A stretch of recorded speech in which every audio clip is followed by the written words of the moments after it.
करने की अधिकारी नहीं है। जैसे इसका दान हो गया, कभी भी दान नहीं कर सकती। अगर करेगी तो किसके, अपने पति के साथ, पति ना हो तो पुत्र के साथ, पुत्र ना हो तो अपने कुल पुरोहित के साथ। अकेले दान करने की अधिकारी नहीं है। तेरे साथ जो दान करेगी वो ही। अगर अकेली तीर्थों पे चलेगी तो जाने का कोई लाभ नहीं है। अगर आपके साथ जाएगी तभी वो पूर्णता होगा। ठीक है, फिर हो गया, इसका संकल्प भी हो गया, है ना। संकल्प के उपरांत वेदी हो गई है। वेद में क्या हुआ कि ये सिलबत्तू रखा हुआ है ना, रखा ना। बत्तू जो है पुरुष रूप है और शिला क्या है, स्त्री रूप है। तो इसका तात्पर्य है कि पुरुष बोलता है कि तुम्हें इस शिला के समान रहना होगा। जैसे शांत है, तुझे भी शांत रहना होगा। अगर घर में कोई खरी खोटी बोल दे तो उसको सहन करने की शक्ति होनी चाहिए तेरे में। फिर औतियाँ डालेंगे किसकी, खिल्लों की। तो खिल्लें कहाँ पैदा होती है, यहाँ भी होती है, यहाँ हमारे मेवे में भी होती है। कैसे होती है, धान लेते हैं बरसात में, जून जुलाई में, आधा किलो धान लिए, किलो धान लिए, एक जगह पर बो देते हैं उनको इतने से टुकड़े में। जब बड़े हो जाते हैं थोड़े तो उनको उखाड़ते हैं और दूर दूर लगाते हैं, एक गेठे पे, दो गेठे, दूसरी जगह लगाते हैं। तो वहां पर क्या होता है, वो सिल्ला बड़ा बड़ा पड़ता है और एक जगह रहने को सिल्ला नहीं पड़ेगा। ठीक उसी तरह कन्या का भी वो रूप है। वो पैदा जरूर हुई अपने पति के पिता के घर में, परंतु वहां फली फूली नहीं। फलने फूलने के लिए उसको दूसरा डेरा ढूंढना पड़ा, अपना पति का घर। वहां वो पुत्रों वाली, पौत्रों वाली, पड़पोत्रों वाली होगी।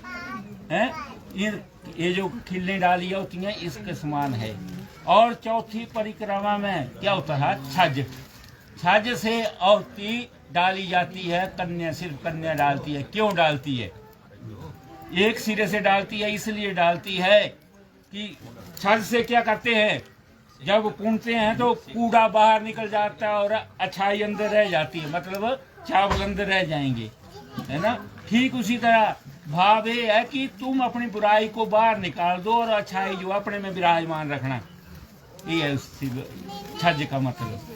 फिर हो गए, फेरे भी हो गए। पहला फेरा हुआ धर्म का। स्त्री बोलती है धर्म करना है तो मेरे पीछे चल। दूसरा फेरा है कर्म का, अगर कर्म कमाना है तब भी मेरे पीछे चल। कोई अच्छा काम करना तब भी मेरे पीछे चल। और अर्थ का है तीसरा, अगर पैसा पाई कमाना है, बाप बड़ा की भैया सबसे बड़ा रुपया, अगर पैसा कमाना है तब भी क्या, मेरे पीछे चल। जब चौथी फेरी आती है तो रुक जाती है बात, क्योंकि चौथे फेरे में सबसे पहले कन्या जो है वो अपने पति को ही अपना गुरु मानती है और गुरु मानकर कहती है कि तुम आगे चलो।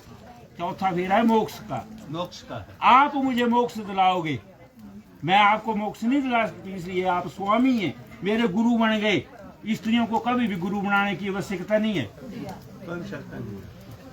आज से गुरु बन गए, आप आगे हुई और मैं पीछे चलूंगी, आपका अनुकरण करूंगी। ठीक है, फिर हो गए 4 फेरे। मोक्ष भी मिल जाएगा कर्मों के अनुसार, है ना।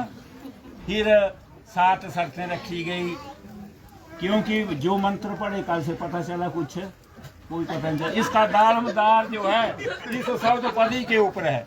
अगर 7 शर्तें दोनों को मंजूर है तब ये विवाह पूर्ण होगा, वरना आपका विवाह पूर्ण नहीं है। सीधी सी बात है ना। पहली शर्त बरोक्ति। बर कहता है, क्या कहता है, वर्म के मन में शंका होती है कि स्त्रियां पति के वाम अंग की ओर बैठती हैं, इस ओर बैठती हैं, किंतु आप दक्षिण की ओर क्यों स्थित हो। आपको मैंने विवाह लिया है इसलिए उठो, मेरे वाम अंग में बैठो।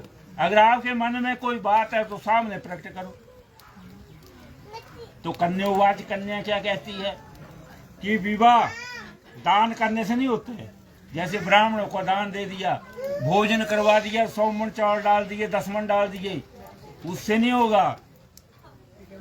विवाह तो तभी जानना, मेरी 7 शर्तें हैं, अगर इनको तुम मानोगे तभी मैं आपके वाम अंग में आऊंगी, वरना मैं आपके वाम अंग में नहीं आऊंगी।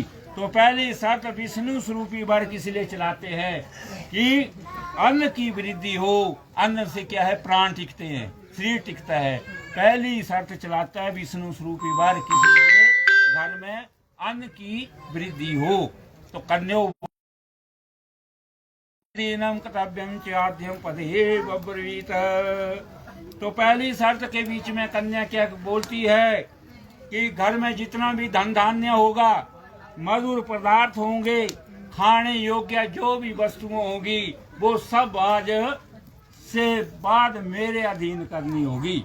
और मेरा मान रखने के लिए जो कुछ तनख्वाह मिलेगी वो भी मेरे पास देनी होगी पूरी की पूरी।